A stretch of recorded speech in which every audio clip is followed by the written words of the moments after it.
You ask Tiger to solve. This deals with linear equations with one unknown. The final result is n equals 16. Let's solve it step by step. Group all constants on the right side of the equation. Subtract 7 from both sides. Simplify the arithmetic.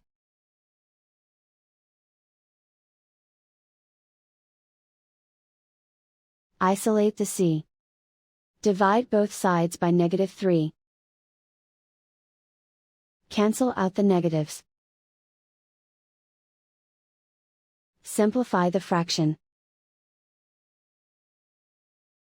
Cancel out the negatives. Find the greatest common factor of the numerator and denominator. Factor out and cancel the greatest common factor. And so the final result is n equals 16.